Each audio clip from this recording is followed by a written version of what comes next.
मथुरा के यमुना एक्सप्रेसवे पर बीते मंगलवार की सुबह जो मंजर दिखा था उसने रूह कपा दी थी। एक भीषण हादसे में 15 जिंदगियां खाक हो गई थी। मंजर इतना भयानक था कि वहां इंसानी शरीर नहीं बल्कि सिर्फ उनके अवशेष बचे थे।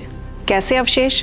किसी के हाथ की हड्डी मिली तो किसी की खोपड़ी, तो कहीं सिर्फ हड्डी का एक छोटा सा टुकड़ा। अब पुलिस और प्रशासन के सामने सबसे बड़ी चुनौती है इन बेजान अवशेषों को उनके अपनों का नाम देना।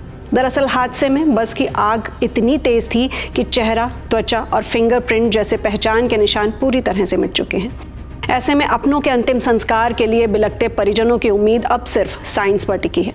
पुलिस ने 19 सैंपल इकट्ठा किए हैं जिन्हें आगरा की फोरेंसिक साइंस लेबोरेटरी में भेजा गया है। लेबोरेटरी के डिप्टी डायरेक्टर अशोक कुमार के मुताबिक इस पूरी प्रक्रिया में 15 से 30 दिन का समय लग सकता है। तो आखिर आग में जलने के बाद भी पहचान कैसे पॉसिबल है? इसे लेकर forensic expert doctor Atul Kumar Mittal बताते हैं कि ज्यादा तापमान में जब सब कुछ जल जाता है तब भी हड्डियों के अंदर का बोन मैरो और दांतों का पल्प सेफ रह जाता है।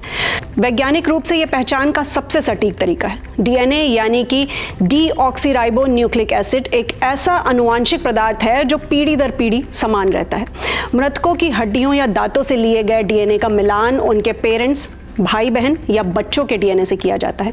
जब ये कोड आपस में मैच हो जाते हैं तब जाकर एक बेनाम अवशेष को उसकी पहचान मिलती है। इस हादसे में कई परिवारों के चिराग बुझ गए हैं। पुलिस रिकॉर्ड्स की माने तो अब तक जिन लोगों की पहचान के प्रयास जारी हैं उनमें हमीरपुर के शैलेंद्र देवपाल, चंदौसी के पंकज कुमार, इटावा के सलीम खान, जालौन के रघुवेंद्र और नोएडा की पार्वती शामिल हैं। इनके अलावा कानपुर के अनुज श्रीवास्तव, जयप्रकाश वर्मा और मोहम्मद सलीम, राजस्थान के भोलू, फतेहपुर के नरेंद्र, हमीरपुर के देवेंद्र, अंबेडकर नगर के सुनील कुमार, दिल्ली के ऋतिक यादव और बांदा के 16 वर्षीय ऋषभ के परिजन भी इस दर्दनाक घड़ी में अपनी पहचान और अवशेषों का इंतजार कर रहे हैं। अपनों को खोने का गम तो कभी कम नहीं हो सकता, लेकिन कम से कम डीएनए जांच के जरिए उन्हें उनके नाम के साथ अंतिम विदाई मिल सके, यही प्रशासन की कोशिश है। सफर पर निकले ये लोग कभी नहीं जानते थे कि ये उनका अंतिम सफर होगा। आज इसी के साथ एक बार फिर चलिए इस हादसे में हम सभी को अलविदा कहने वाले दिवंगत आत्माओं को एक बार फिर से मिलकर श्रद्धांजलि दें।